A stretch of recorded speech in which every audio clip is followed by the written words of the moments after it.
Sugary cereal is literally responsible for a lot of fat kids. I put on a lot of weight being in this country, man. The first few weeks alone, I was Mm. eating stuff I never would eat in Jamaica for breakfast. How many people in America right now, whether it be rich, poor, educated, not educated, are here force feeding their kids cereal thinking it's good for them? Too many to count.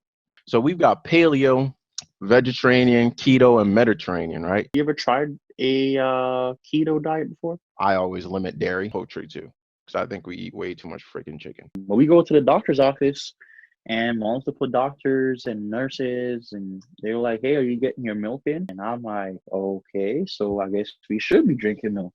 Farmers and farming and different farming industries are heavily lobbied industries. Woo! Good God.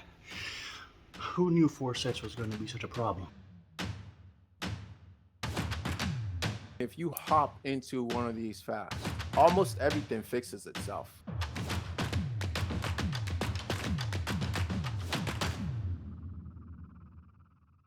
If I'm being completely honest, John, this is my wife's ottoman chair for her pregnancy For and her nursing pregnancy. and her nursing of the baby when the When did you get that? couple months ago, actually. It was one of the first things we bought in this process. Oh. It's the Douglas chair for our weekly Doogle and Coach shows. Mm. And the footrest turns out to be a perfect anchor for my camera tripod. Mm. That's dope, bro. You know. So here we are doing what we do. That is dope, sir. I was gonna say, have you ever tried a keto diet before? Positive. Yes. And did you see any major benefits or improvements to your health? I didn't do it long enough. Mm-hmm. I did it for 30 days. Major improvements or benefits, not according to my eyes. But again, 30 days, in my opinion, is not enough time to really get a full take on that. And keto is like the fad of the moment right now. So keto, just to give you an idea. All right, let's walk through this right quick. All right. So we've got paleo, vegetarian, keto, and Mediterranean, right? Let's start with keto, since that's like the fad right now. Keto is cutting out, like, I personally always cut out dairy. So I always limit dairy myself.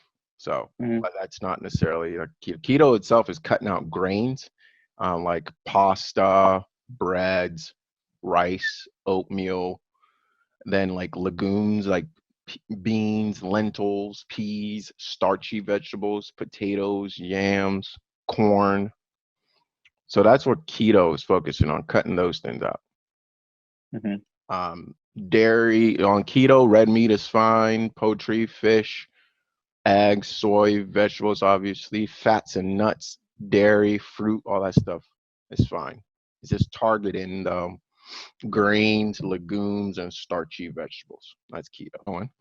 Paleo, which used to be the fad of the century, until people started moving on, is cutting out dairy, so excluding dairy. So like milk, cheese, cream cheese, yogurt, cottage cheese, even like whey powder, because it's got dairy products in it. Soy, like tofu, soy milk, etc. Grains, so grains are being hit here again.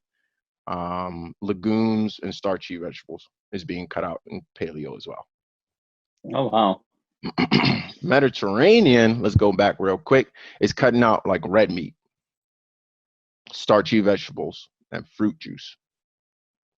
So red meat, starchy vegetables, cut out fruit juice. So things like poultry, fish, shellfish, soy, grains, vegetables, dairy, all that stuff is theoretically fine under Mediterranean. This is exclusions of vegan. Dairy is excluded. Red meat is excluded. Poultry, fish. So red meat, poultry, fish, eggs, all that stuff is excluded. So you're good on grains, legumes, starch, fats, vegetables, etc. Yeah. Right? So that's that stuff.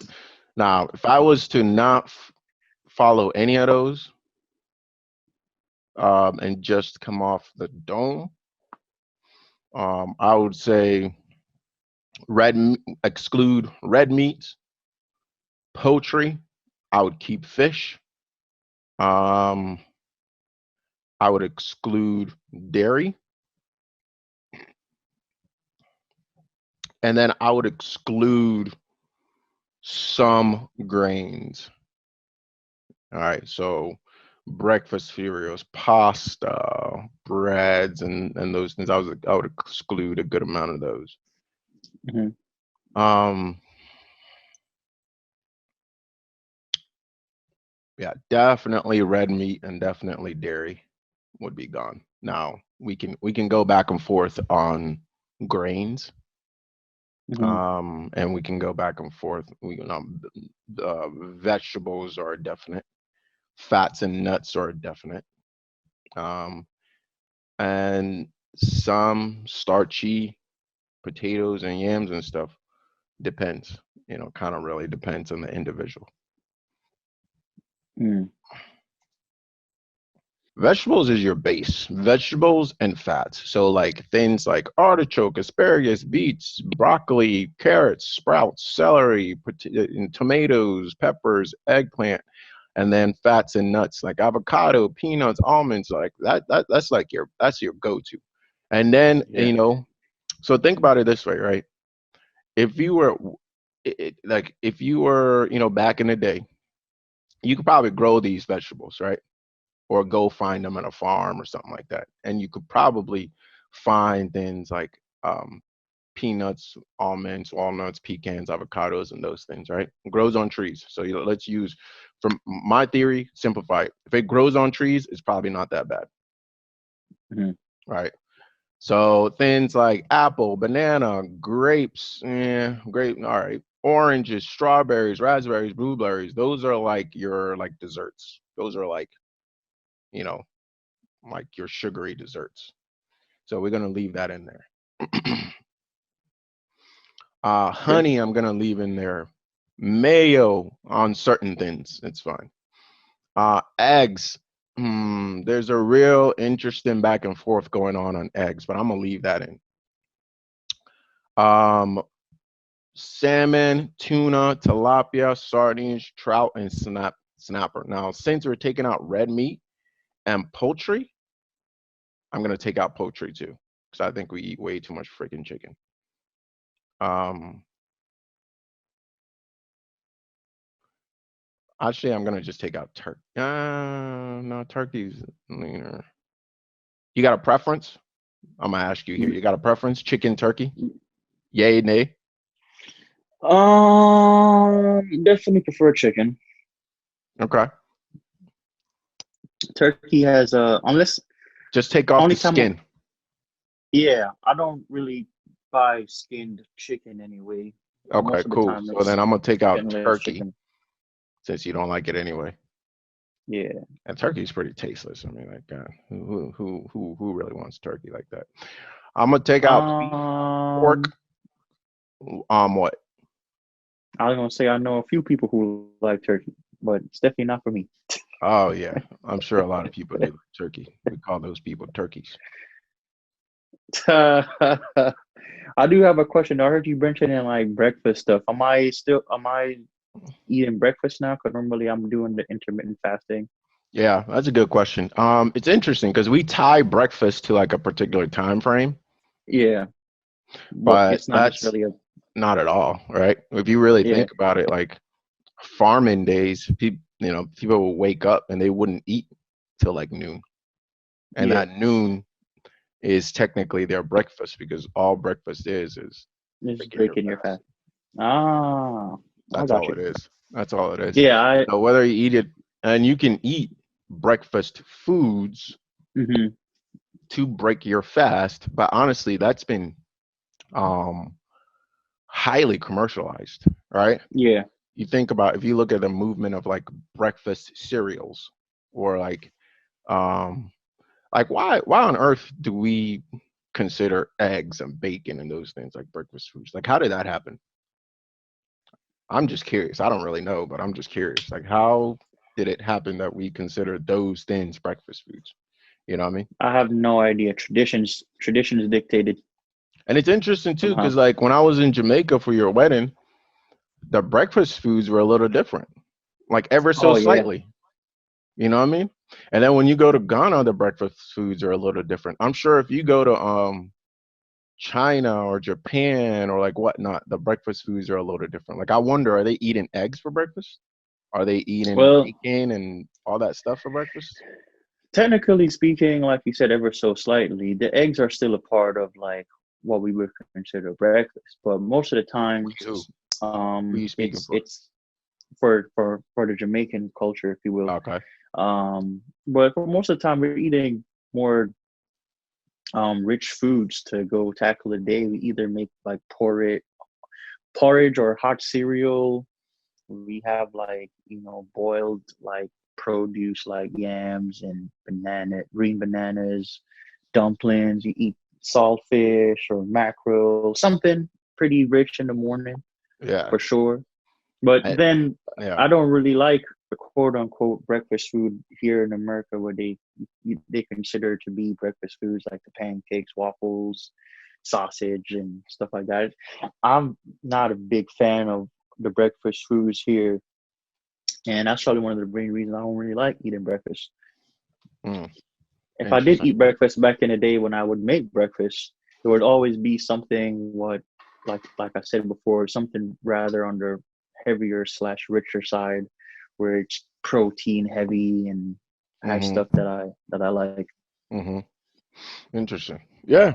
Yeah, Um, and my whole point kind of being like when the images that come up in our head and like what we culturally consider these things, these are just things that have been agreed upon over time and are yeah, heavily influenced by, at least in America, I can't speak for, Jamaica and others, but are heavily influenced by um, media, right?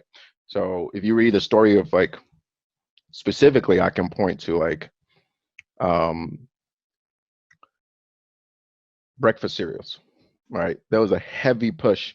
When did breakfast cereals come out? I'm gonna Google this. Because I know it was Kellogg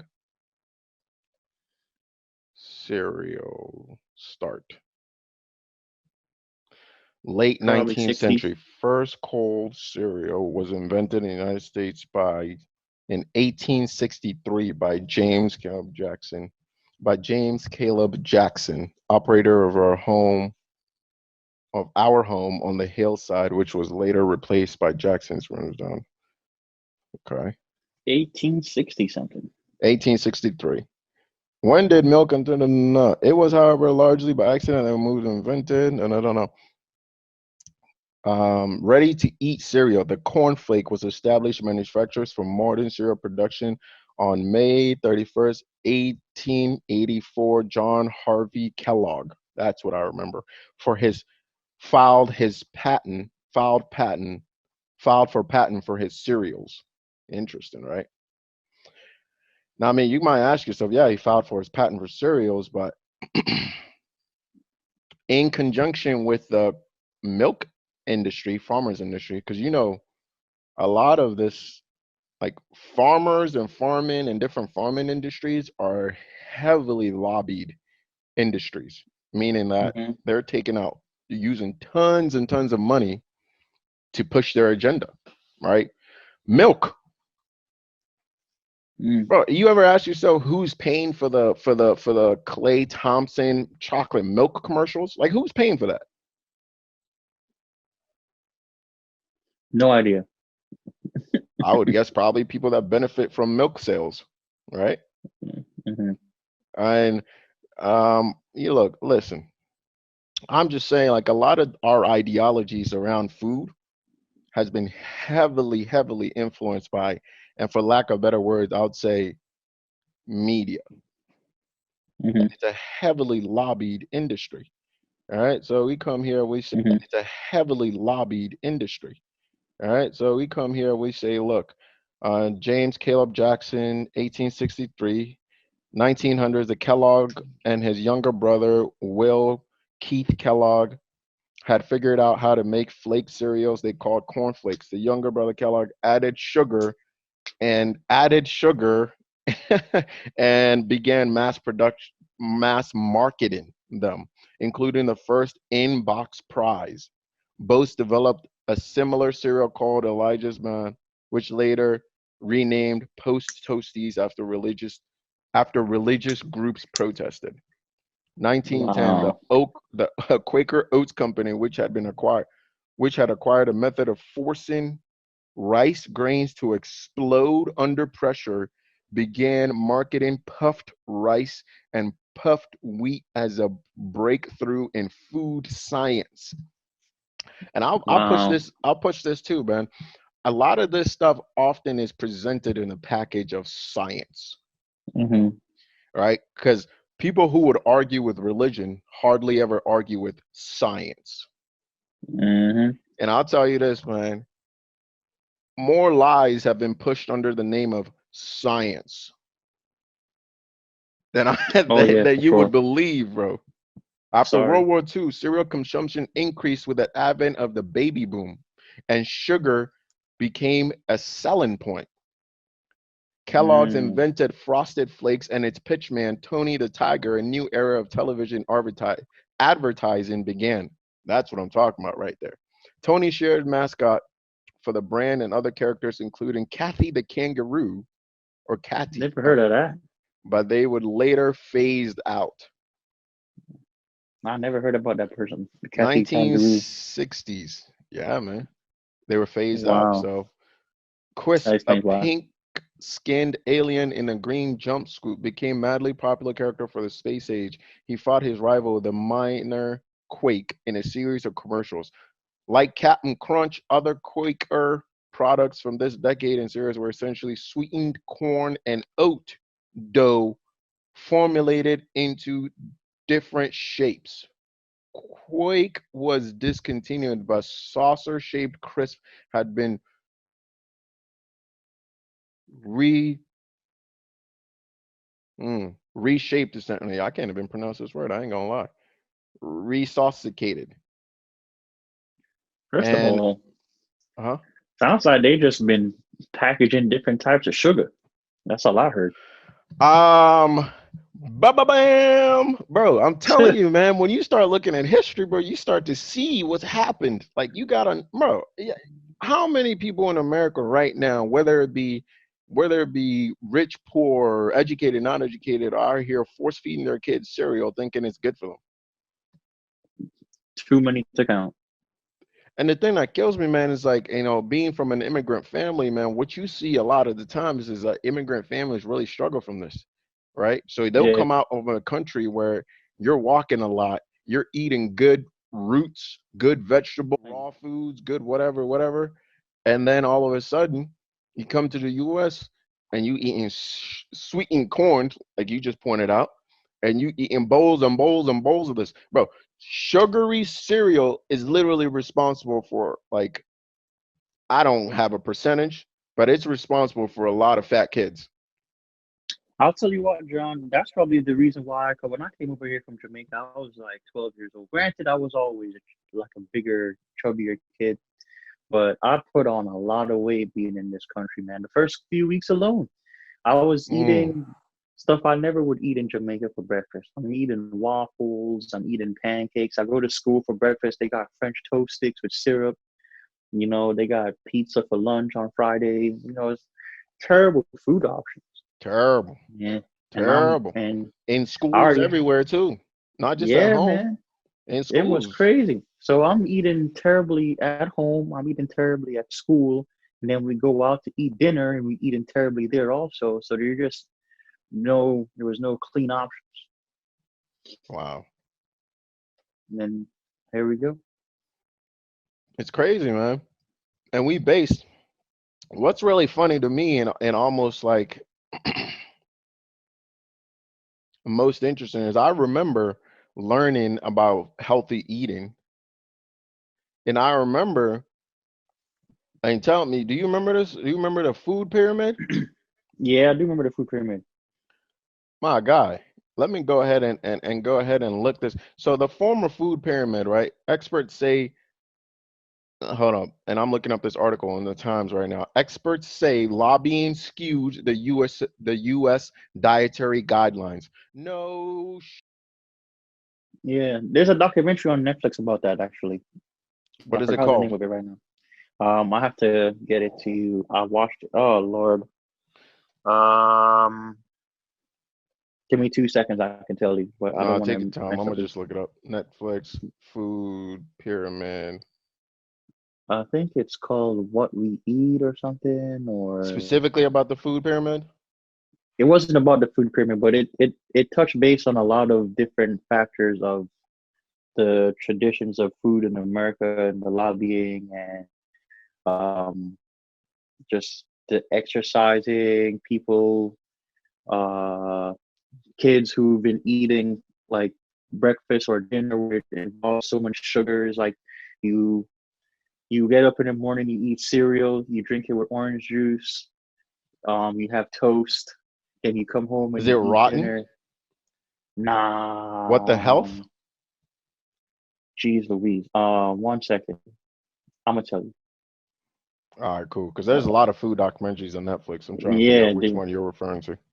it. Yes, I'm sorry. It is what the hell.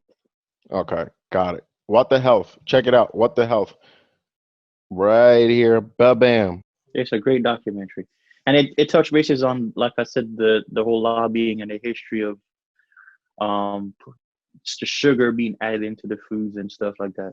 It was a great watch. Just There are endanger clear everybody else. benefits of replacing red meat with almost any other protein source.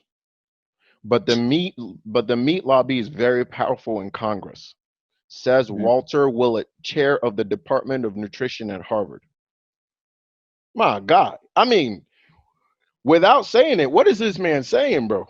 The Dietary Guidelines Committee was also quite explicit in their recommendation to limit sugar sweetened beverages, and that's not talked about in the guidelines at all. Well, isn't the Mm. only one who feels let down as expected due to lobbying, da da da. The recommendation to is to reduce consumption of red and processed meats was not included, Mm. said the epidemiologist at Yale University and member of the Dietary Guidelines Advisory Committee. Wow.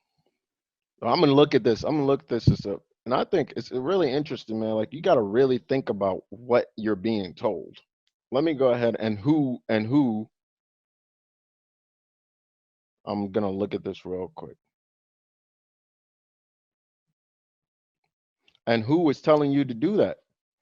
The USDA is preparing to unveil its most recent version of its, and this is what, October 4th, 2010. Wow. So the bottom of the food pyramid used to be, ha, ha, breakfast cereals, my guy. We just talked about this. The bottom of the food pyramid. I gotta share my screen so we see what's going on, man. My fault, folks. This is some good stuff right here. Look at that. Breakfast cereals is the bottom of the food pyramid. Wow. Breads, pasta, white pasta, muffins, rice. It's interesting, bro. It used to be your mom had to slave away for or work hard for how many ever hours to get you a loaf of bread. Now you go to the store, Hmm. you get 10 loaves of bread. So not only you getting more, but you're getting lower quality. Yeah, that's crazy. You're getting more, which is good in the sense the quantity is there, but the quality is the issue. Is it good? Sometimes, well, in terms of feeding the population, the quantity is there, but the quality is the issue. I think that's really interesting because I will ask you this. Has world hunger decreased over time or increased or stayed the same? It's definitely increased. So what are we doing? It's a So sad cycle. we're not feeding more people, but there's more food and lower quality. What are we Mm. doing, bro? World hunger, and, I think that's a really good point that you made. There's more, so more people should get, but that's not happening.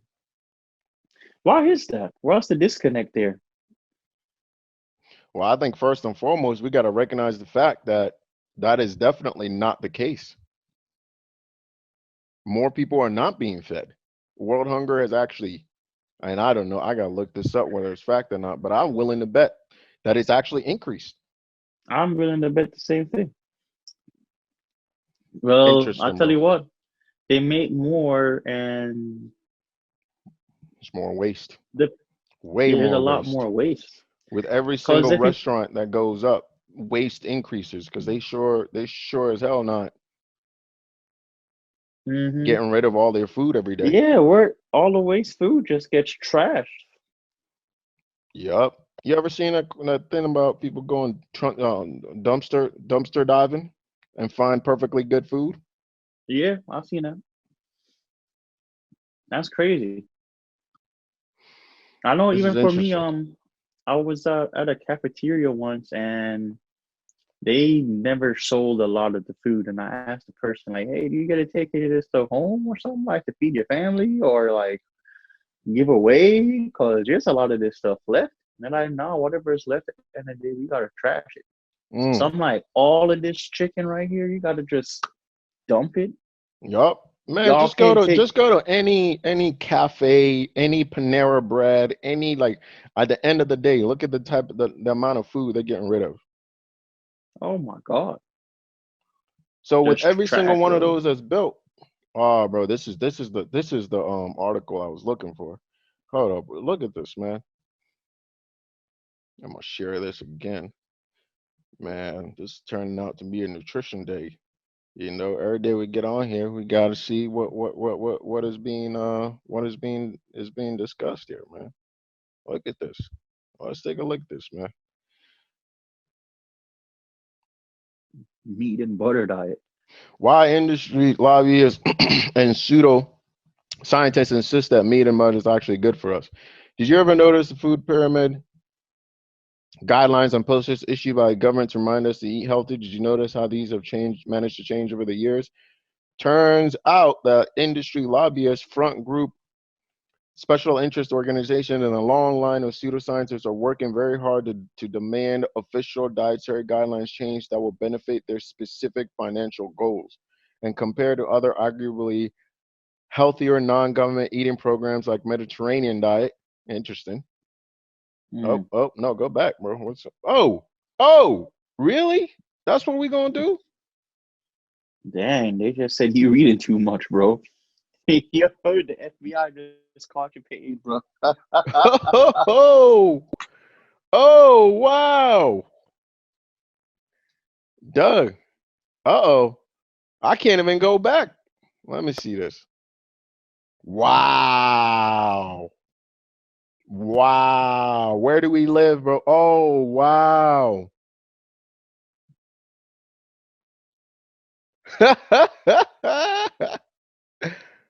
That's crazy.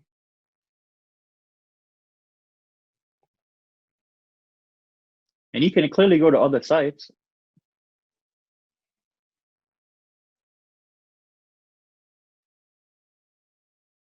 Okay, it looks like it's back up now. Like the Yeah. Mediterranean diet or Harvard University's healthy food pyramid alternative. One wonders just how good these processed carb heavy government pyramids are anyway. Wow. Powerful lobby group called the Sugar Association. Bro, I mean, come on. Come The name on. speaks for What is this, itself. Gotham? For example, is calling any official government recommendation to reduce daily sugar consumption impractical, unrealistic, and not grounded in the body of evidence.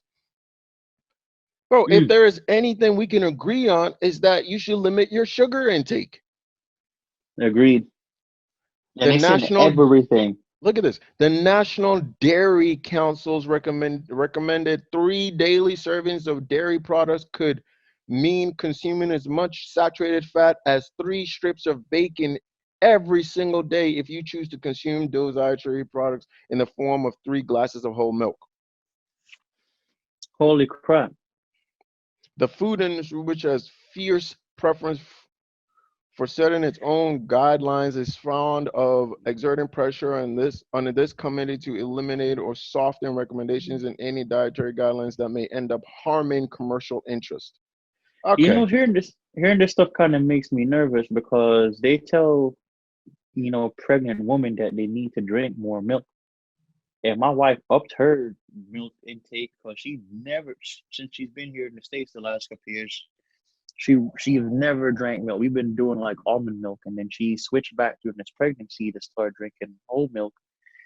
And I'm like, do you really have to drink that much a day? Because Last last what time do I I know? checked, last time I checked, she's carrying a human baby, not a baby cow, right?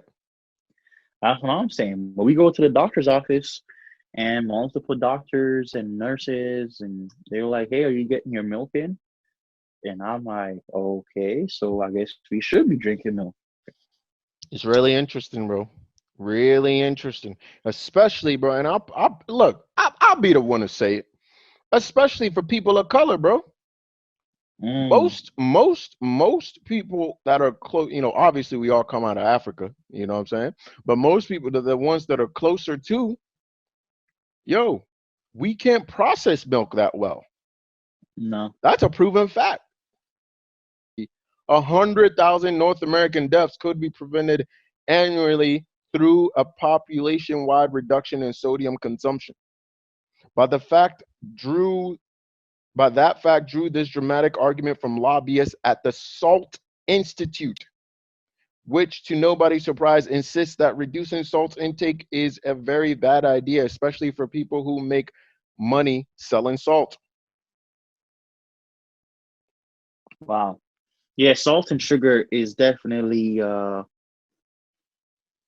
being added to too many of our diets for I'll tell sure. you this. There's this doctor, Dr. Charles Schultz, I believe the name is. I believe I've introduced you to this before. And he talks about staying away from the 3 white devils: white flour, white sugar, White, and table white salt. salt. Look, man, I believe that man above every single government recommendation I've seen. I believe that man above every single recommendation I've seen. And the other thing he points out too is not only do you stay away from the 3 white devils, again, white flour, because we just talked about how it's processed, how they're not using the whole grain, they're just pulling the good stuff, how it's lacking the fiber and all this stuff that typically would come from good fermented grains that are put into bread Mm-hmm. and breakfast cereals are using that. They added sugar, white sugar, because the way, not only that, man, the reason it's white, if you look at it, grain from it's not white, man. It's bleached to get it to be Mm-hmm. white. That's another thing they Sugar in do. its They add all purest these. form, please correct It's me if I'm brown. wrong, but sugar in its purest form isn't white. It's brown sugar. It's crazy, bro. And Crazy. they So we put out here. and as they put a lot of dyes and all these colorings and preservatives and all this stuff that actually adds to the diminished benefits that the stuff even gives, the limited nourishment that it gives. Listen. So 3 white devils. Stay away from white sugar, white flour, table salt. Then Dr. Schultz also talks about red meat or meat, animal products, right? Animal products. Now, it's not a, it's not, hey, stop eating all animal products. It's that we're eating way more animal products than we have developed to process. Animal product and animal fat is tied to so many cardiovascular issues that it's crazy. It's tied to so many issues. Think about this.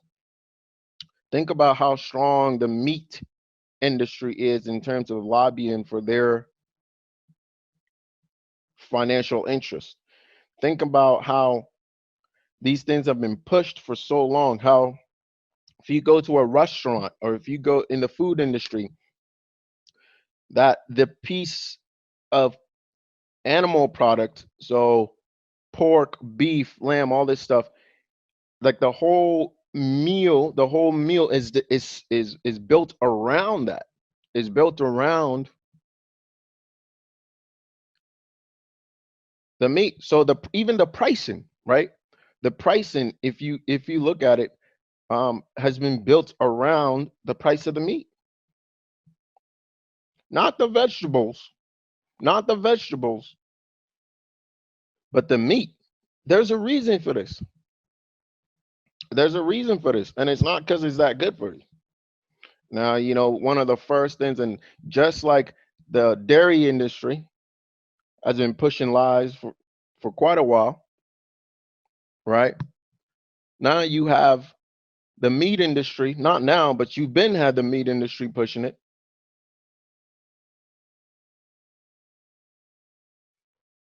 Who is paying for this stuff and what is their interest in getting these messages out? How is it that what is healthy is decided by lobbying and oral arguments rather than good scientific data?